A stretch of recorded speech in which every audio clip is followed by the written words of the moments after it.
drop me a direct message on Twitch. I have those for one more day. We are starting off with a blue-green tempo deck here, so we're going to go ahead and jump in with that.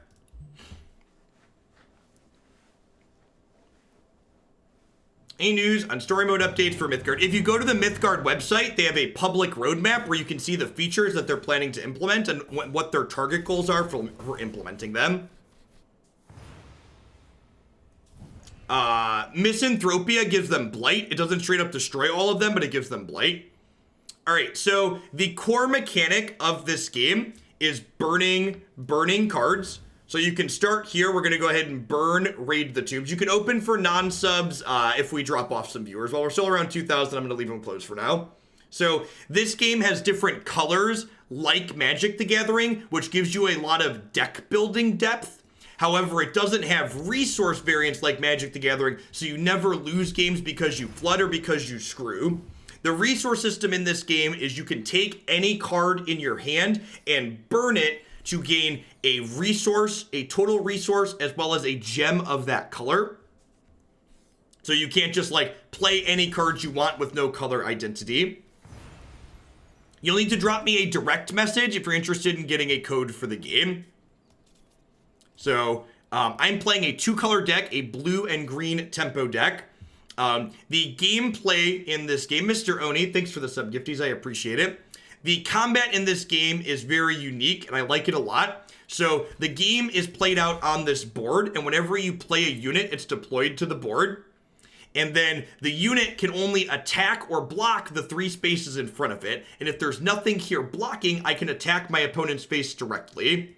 So I like that this game has the very interactive elements of Hearthstone's combat system where minions can attack other minions, but at the same time, it also has the strategic depth that Magic has where you can block so you can't just get aggroed out by your opponent attacking your face constantly.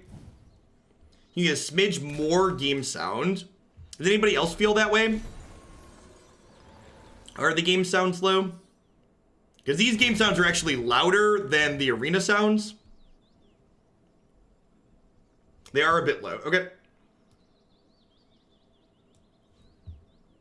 Quite low on your end.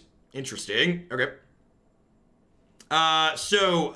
This card shows the resource system nicely. Even though I have 3 resources this turn, I can't play this card because I don't currently have double blue. So I'm going to go ahead and burn this to get my second blue here.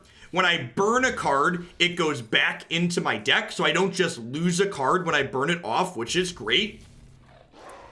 If you look over here on the right side, this game has excellent software behind it. It has a built-in deck tracker here. So you can see my fossegrim card that I just burned. It's lit up 1 green and 1 orange because one of the fossegrims that's in my deck has been burned already.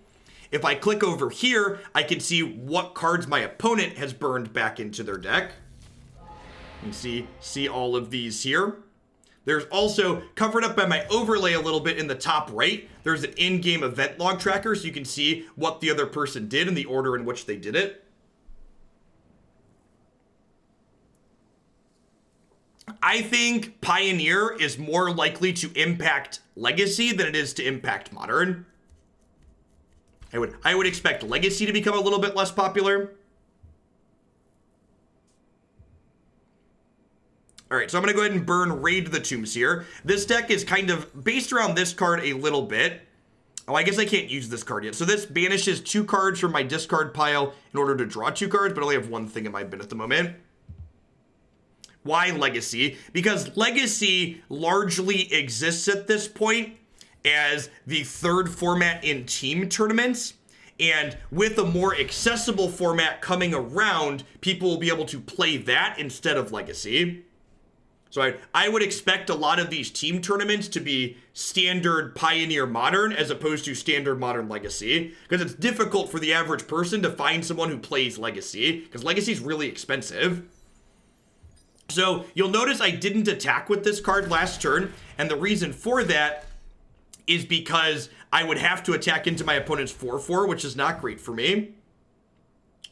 Is there anything to look at deck building for Mythgard, like burn, control, and stuff? Yeah, there's a website called mythgardhub.com where you can look for deck lists. They played a Seal of Exile here, which banished one of my minions they had in play. And then again, because my only blocker is over on these lanes to the left, their 4/4 was able to hit my face directly. So we're going to start by attacking for 6 here and puts them to 11. And then this card, I could play it out, but this card gets bigger in the event that one of my minions died on the previous turn. So I generally want to wait until something's died to play this out. I'm going to play my guy here. Now, something I actually missed here, there's a lot of good deck building knobs that you can twist and turn in this game. And one of them that I forget sometimes while I'm talking and playing is each deck has a power associated that you get to pick. So the power associated with this deck is infuse, and I could have spent 2 resources to give this 1 extra attack. So basically, I missed a point of damage last turn by not using my power.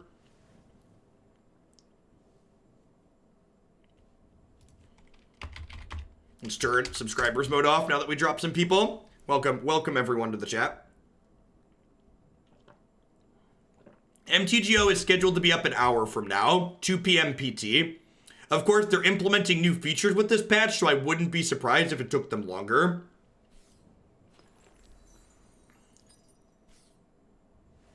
Fortune favors us. So my opponent played a blocker here. This is a very good value card. You just played in most orange decks. It's a 2/2 for 2. Then when it comes into play, it draws a card, and then they get to look at their top 2 and draw another one. So it's a 2/2 that draws 2 with some selection mixed in as well.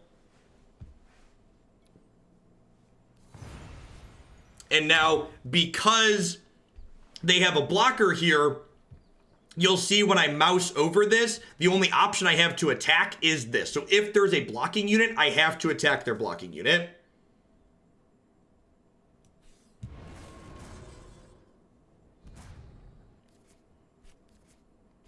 All right, so one of the things I do like about this game is the way the resource system works. It allows you to curve out very elegantly. So like, I don't really need this 1-drop grinning kobold at this point. So I'm gonna go ahead and burn this off, and it goes back into my deck. Now I might redraw it later having burned it already, but for now I get to get rid of it and just keep my more expensive cards. And the inverse is true too. In the early game, it tells me I can burn my expensive cards. You can see the interface here is great. It tells me when I make this combat that my unit's gonna take 2 and their unit's gonna die. And then I want to deploy this turn because one of my minions died last turn. So if I play this now, it gives me another 6/6. You'll note I'm playing my other 6/6 down here because they have a 4/2 over here, which could move over and block if I play it here. So by deploying my minions down this way, I'm making it harder for my opponent to block my attacks. And they're currently at 8, which means if I make it hard for them to block, we're probably going to kill them. Burn cards get inserted randomly into the deck, but not the immediately top card. So they're put in randomly, but guaranteed to not be the top. Yes, this 4/3 also says every time they draw a card, they lose a life. So they're pretty far behind at this point. I wonder what rank they are. They are gold 1, and they have a pretty reasonable collection. Oh yeah, this client has a bunch of great social features built into it, which is wonderful. So Read the Tombs is the only card in my bin at the moment. This Hopeless Necromantic says when it dies, it replaces itself with the bottom minion of their discard pile. So if I kill this 2/3, it's going to get replaced by a 1/1. That's really not a big deal. You burn a multicolored card. You do not get to pick. Every one of the multicolored cards has, every multicolored card has a color line in the bar in the center that shows you what it's going to be. So I'm going to deploy my 2/1 here so that way I can attack down this 1/1 next turn. And I'm going to deploy this 4/4 over here. So they could slide this down to block this, but this has a mechanic called Agile, which is a form of evasion, which allows it to attack through. All right, the overlay should be working again. For some reason, the overlay unloads itself, and some Twitch extensions are not super stable. Thunderclap here is great. So this minion also has an activated ability where I get to activate it once per turn to look at the top 2 cards of my deck and put one back on top and get rid of the other one. So thunderclap there is going to let me deal 2 damage to them and all of their stuff, which is great. What is the Grixis control deck in your arena inventory? It's a really bad deck that I was working on that's probably terrible. We've not played it on stream. I put it together and then... Oh, that's unfortunate. Alright, so that's an Armageddon Angel, which I guess we should have been ready for that coming up. This is a base 7/7 that when it comes into play, it destroys all units in play, and it gains 1 power for every one of my opponent's units that it kills, and it loses 1 health for every one of my minions that it kills. Alright, so... what do I want to do here? So if I raid the tombs right now, I'm going to lose my Born Again, which kind of sucks. Because Born Again comes back to my hand at the end of every turn. I think I want to just play this down here because it's agile. And like they're at 5 and I have Thunderclap to deal 2 as well. So let's Divination here really quick. I think I'm in for the 2-drop here because next turn I'm going to go ahead and have this Avenging Alpha to play out too. Well, maybe I'm supposed to pick the other Agile one back up.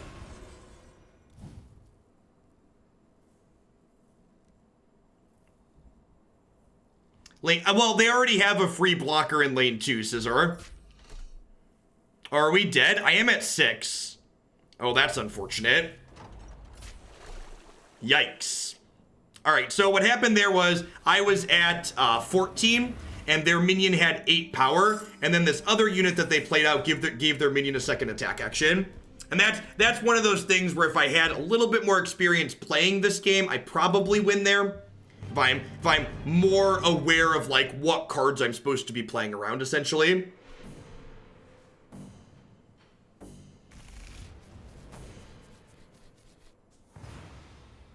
All right, so this is actually, someone's asking how 2-color burn cards work. So this card is 2 colors, but you can see it has a green circle and a green symbol in the middle. So when I burn this 2-color card, I get a green gem.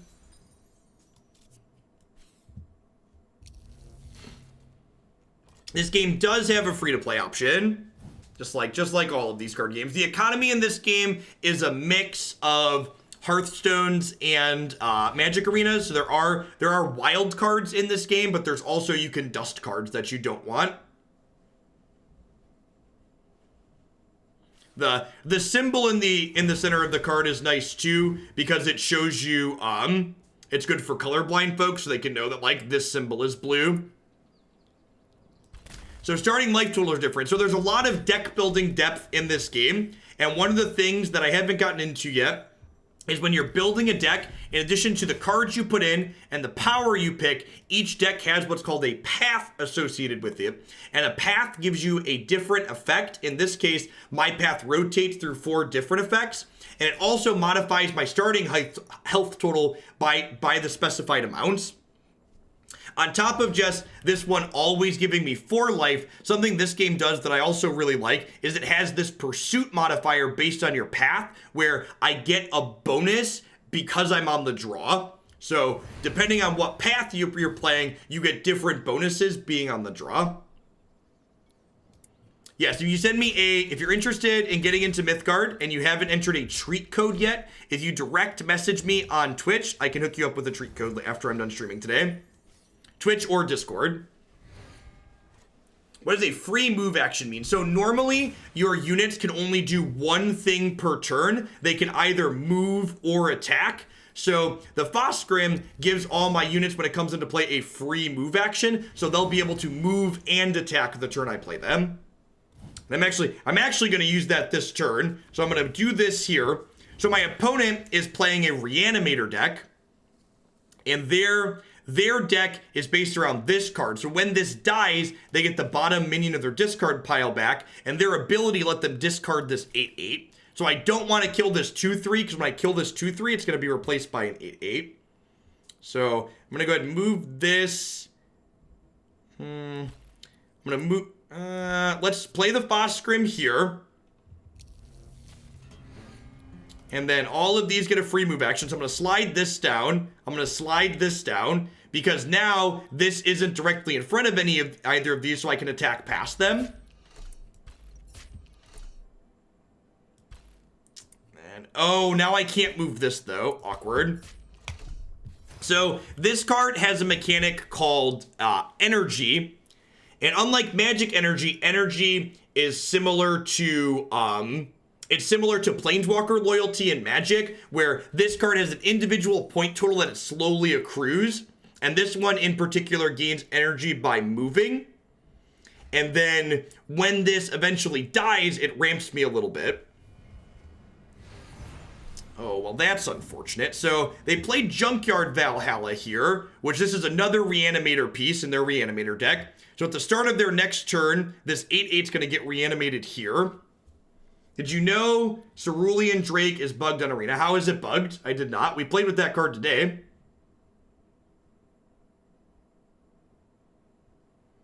Do you know a reasonable way to build a collection? Well, I mean, if you complete your daily missions, just like in any of these card games, you get stuff for completing those missions. So the answer is complete the things that give you packs. I can't kill their 2/3 because I can only attack things that are directly in front of my lanes. Do you seek wisdom? One of the things that's a little bit of a balance in this game when you're first starting out is figuring out when you're supposed to be burning cards and when you're not. So for example, like I'm at 4 resources, but my deck's pretty low curve. So like I don't really have anything that costs much more than like 5 or 6, and when this dies, I'm gonna gain some more resources. So I don't think I want to burn any more cards because these cards are spells. It's not like they're only lands.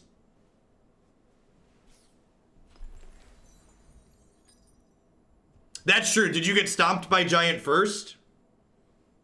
If you get stomped by Giant, I bet that you got stomped by Giant. Or if they had Questing Beast in play, yep. How many packs did you buy? I think I'm in for like 400 packs at this point, and I have 70% mythics. Oh, geez. Yikes. Well, this tempo deck might not be very good, chat. It might not be very good. They reanimated another big thing. So I guess I can attack here. And that's at 6 now.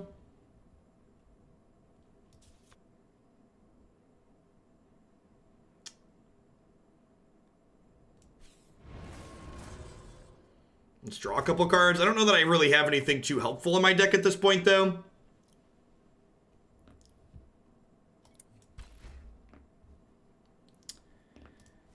Play it, Oko. Yeah, I think we're dead. They have 2 giant monsters. Is there a 5th card protection feature in Mythgard? Your mythics, you will never open a second copy of. However, commons, uncommons, and rares, there's a dusting feature, so there's not 5th card protection. All right, 3rd time's the charm, right? Let's try one more.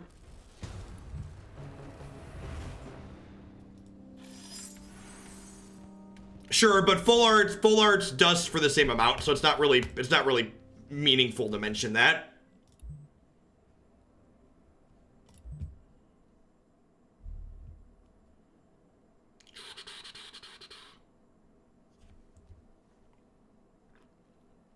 What is dusting? Dusting's like in Hearthstone, so you can destroy cards you don't want and turn them into other cards. So in addition to having a wild card system similar to how Arena does, you can also just, if you know you're not going to play with the cards, you can get rid of it for some small amount, and then you can create other cards using the dust that you have.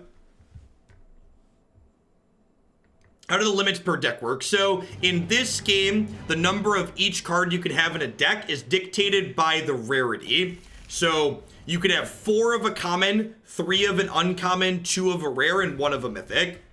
And on every card, there's dots in the upper right-hand corner that tell you how many copies someone can be playing. So for example, this grinning kolobok is an uncommon, so there's 3 dots letting my opponent know that I can only have 3 copies of this card in my deck.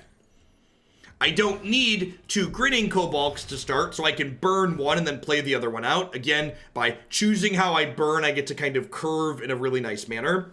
Although I don't currently have a good 2-drop.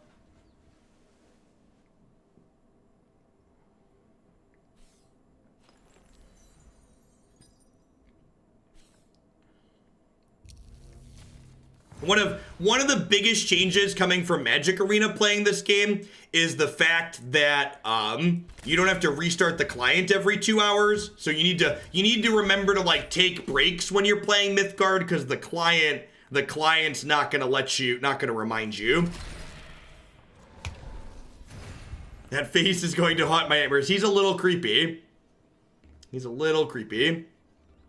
Sure, yeah, you can play up to that many copies. Generally speaking, you want to play max copies of cards that you want to play because you want your decks to be consistent.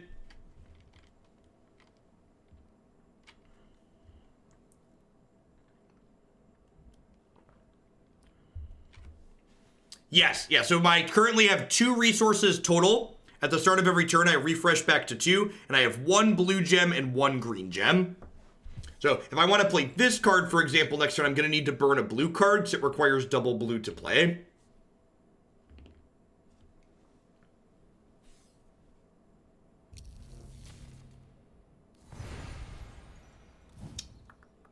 Oh, they didn't move this. That's a mistake, because this gains energy by moving. All right, well, let's slide this down, and then trade here. And that gives me an extra resource here. You can see my total resources went up to 3 here. Oh, detaining makes it not move.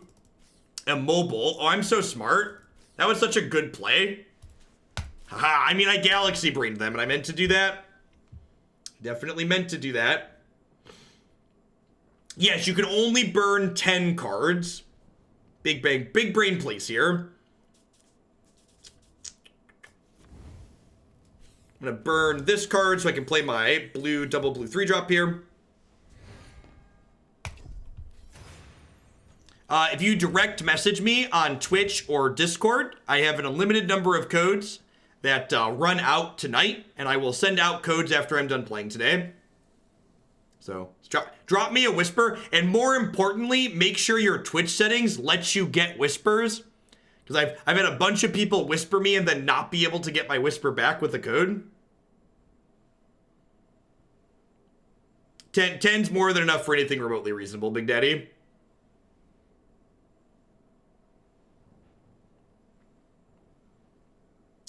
You redeem the codes in the store. You scroll all the way to the right. Unless you're on an Apple device, and then you take your Apple device and you throw it away and you go get an Android device or a desktop computer. Hey, thanks for the 9 months, Leslie in chat. I've been wondering if the need for instance makes Magics harder to code. I can't imagine it makes it harder, that the problem has so many clients as it does. Cosmetics, thoughts on this? I think talking about Magic's complexity as a reason Arena has issues is lazy and ignorant. None of Arena's issues are based around the fact that the rules of Magic are complicated. Arena has issues like, what's a good example? Arena has issues with like lag and random crap like that. Those aren't issues because the rules are too complex. Those are issues because the client's garbage. Like the rules aren't holding it back. Like the rules are like management decisions, like you can't play other formats that you want to play, no friends list. Like we don't not have a friends list because of the Magic rules. Perfect. We drew a blue card. So again, to highlight the resource system, I have 3 resources here, but I can't currently play this green card because I don't have enough green gems remaining. But I can play this blue card because I have 2 blue gems remaining. You see them kind of fade out as I play cards.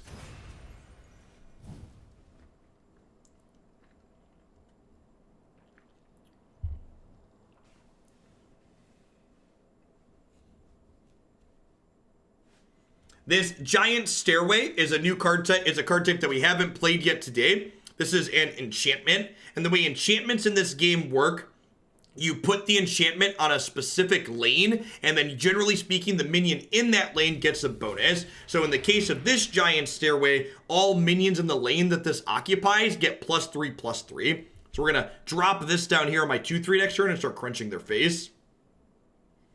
Are there ways you can lose your gems? There are not cards that take gems away from your opponents that I've seen in this game, but there are cards where you can like sacrifice your own gems to kind of get a more powerful effect. Vertical versus horizontal is just the artwork on the card. So you'll notice my full art cards, they go vertical, and on the non-full art cards, they go horizontal. So again, positional combat. I can't block these down here, and they can't block this. I'm gonna crunch their face here. I think I'm just passing here. I might want to make one more resource here. I'm gonna burn the ice spike. Probably, I like to get up to like 6 or 7 in this deck. This deck curves out at like 5, so like playing a 5-drop or double spelling plus using infuse is generally reasonable.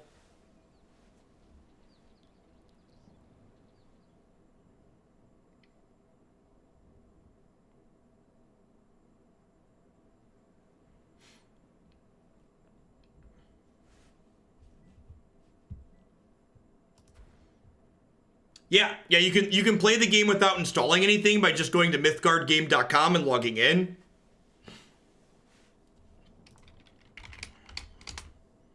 Hey, Rain for Life, thanks for the brand new Prime support. There's a lot of great people making a lot of great stuff on Twitch right now. Thanks for supporting mine this month with Prime. Welcome back. I think I might do another sub survey before 3 months, probably in a month or so, once we've done some Pioneer and done some more Mythgard to gauge sub interest in both Pioneer and Mythgard.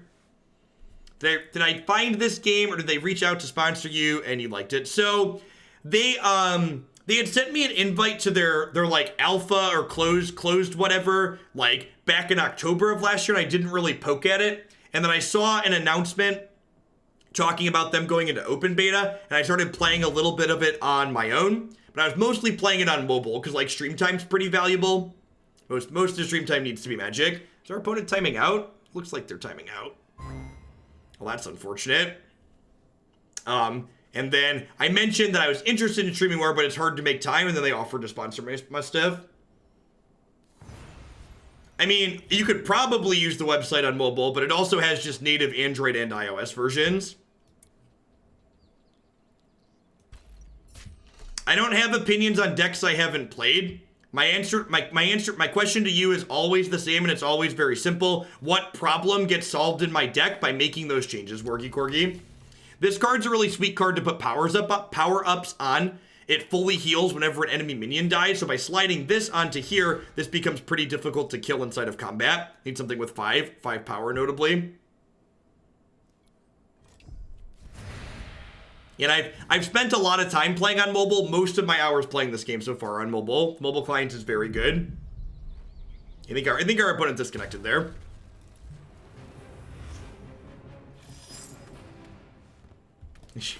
At least you know when there's a disconnect in this game, it's not related to the client crashing.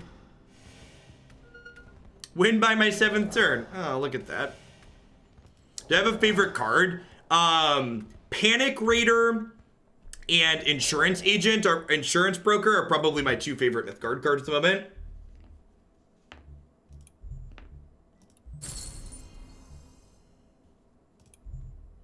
I don't know. Yeah, Corvold's not a card I'm sure I want any of in that deck. I think it might just be win more in a lot of situations. I don't know though.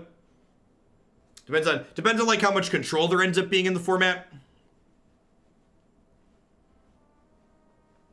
It's also kind of awkward against control because like if they kill it in response, it never draws any cards. Does this game have a central aesthetic? Cyberpunk, I believe, is the mythology or Vorthos behind it. There's like a mix of magic type stuff, but also like computers and things like that. Do I have any advice on optimal crafting? There was an article shared in the... There was an article shared in the subs Discord at one point that one of the groups of people that plays a bunch of this game put out that had a mythic crafting guide in it that I agreed with.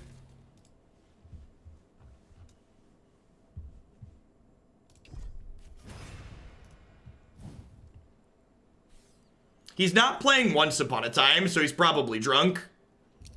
I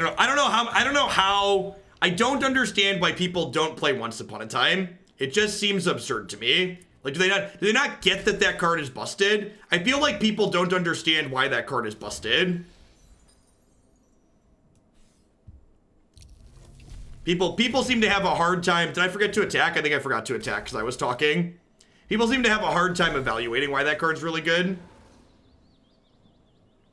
What are the color identities like in this game? So the color identities in this game are more flavor-based than specific ability-based, which I actually think is a net positive because it avoids the really big feel bads that we have in Magic of things like my opponent has an enchantment and the deck I'm playing doesn't have cards that can ever interact with enchantments.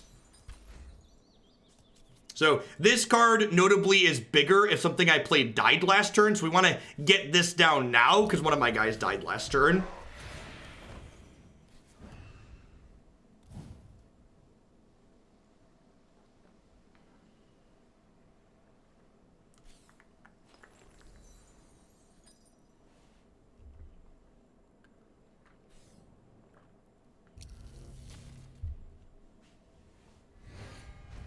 That's true. There are some mechanics that are color specific. It's a fair assessment.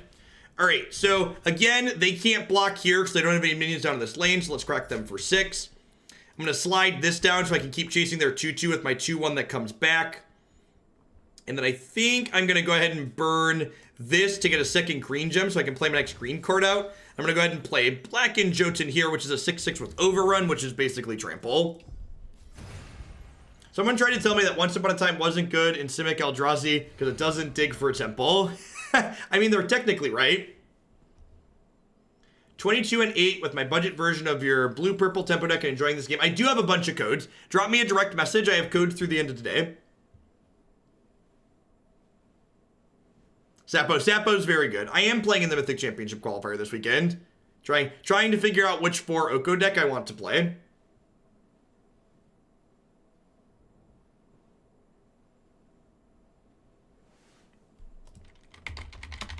Maybe I have enough direct messages waiting. It says my web browser says I have 99 plus direct messages waiting at the moment. So maybe I've hit the limit on direct messages. If you're a sub and you can't direct message me on Twitch, you can also reach me on Discord.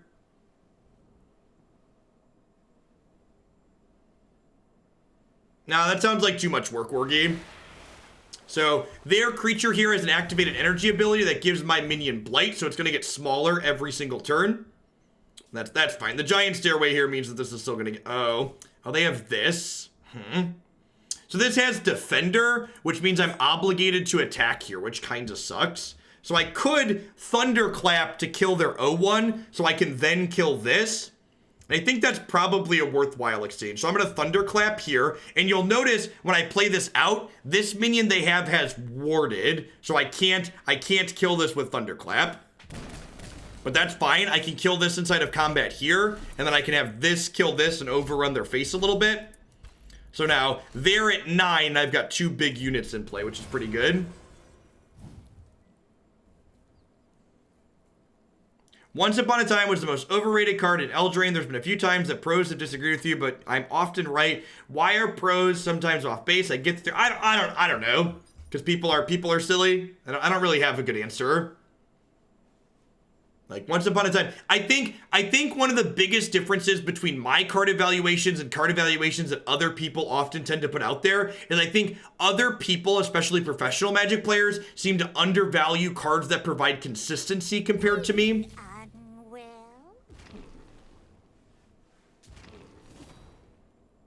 This card activates to deal 1 damage to everything, which is annoying. So I get to go ahead and kill this, and then they killed one of my things, so I get to play a 6/6 out over here. All your gems and resources refill every turn. I think I'm just gonna pass.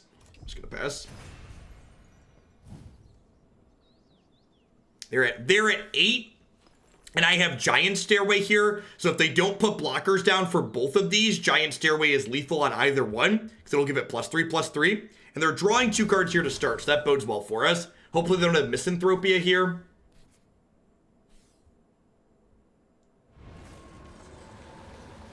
Yeah, the overlay is completely integrated with this game, which is something that I love. So the overlay in this application is literally I just go into my settings and link my Twitch account. It is super well done. So they played Misanthropia, which is the card I didn't want them to have. It gives all my minions Blight 3. So I can mouse over this. You can see it says this has Blight 3 from Misanthropia. So at the start of my next turn, this is going to die. I notably put them to 5 though. So I'm going to play a 2-power guy here and a 2-power guy here, and that they can't block both of these next turn. I'll be able to put Giant Stairway under whichever one they're not blocking and deal 5 to them. How do we claim the treat codes? You go and open the store and scroll to the right. Just like on most of these games, you redeem codes in the store.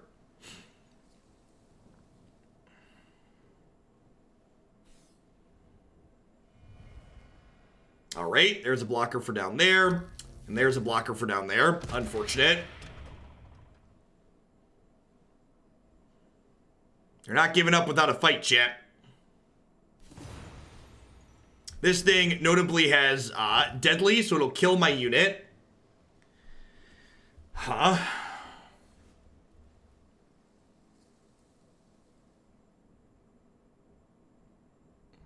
What rank am I? Gold something. Gold 5.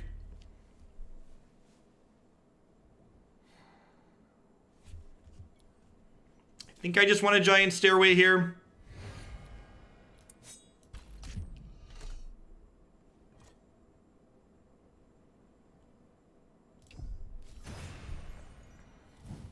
Maybe I'm not even supposed to attack there.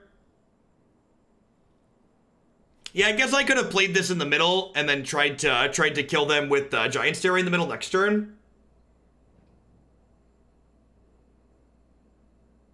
Oh, you know what? I shouldn't have attacked with this. I probably should have waited to next turn do this with it.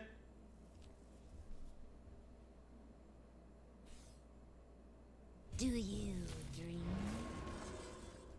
A minion in the opposite lane is stunned until this moves or leaves play. Rude. So those traded off. Yeah, I think I definitely should have played the grunt in the middle here.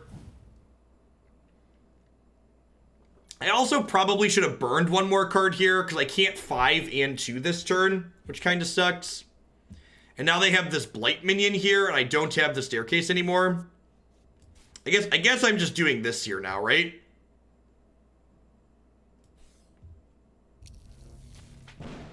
And I think I'm going to go ahead and burn a Raid the Tombs here, just because I want to get to 7 resources, so I can do a 5+2 next turn.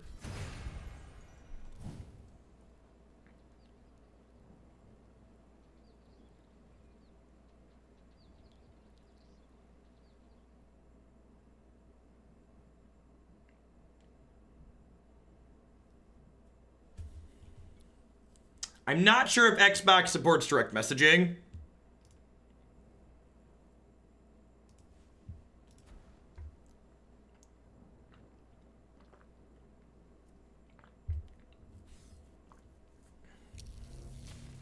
That's a big in. This is a really good control finisher. It's a 6/6 that gains 3 when it comes into play, and then when it dies, they draw a card. Feels like this one's slipping away. Opponent's deck seems like it has a much bigger go over the top plan than ours does.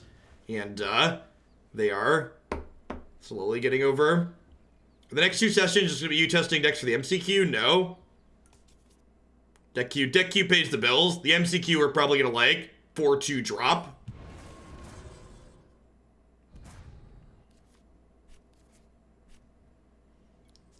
Oh, that's a good one. All right, well.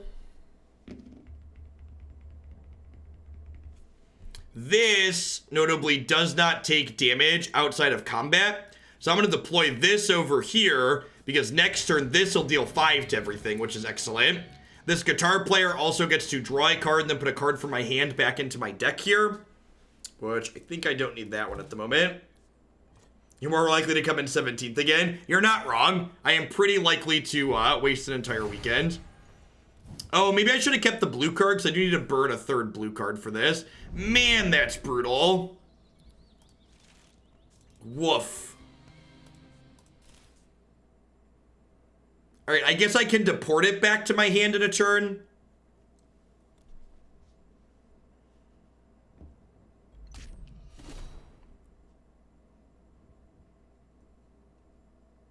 They cast mind control on my minion.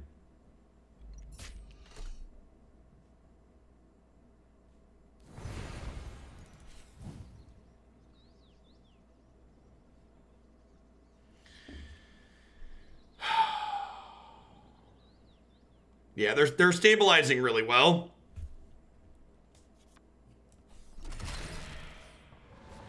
I would like my toy back.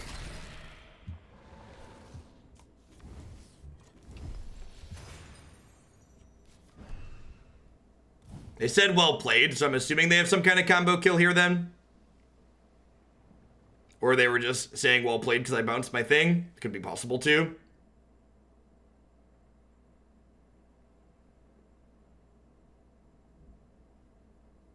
No, I can't give up an entire session to deck testing, Corgi, because deck testing is worth $0 and deck queues pay for my mortgage. Like, Magic's a game with an incredible amount of variance in it. You could spend all day testing and literally still owe 3 your event. So, like, spending any type of serious amount testing is generally wasted effort.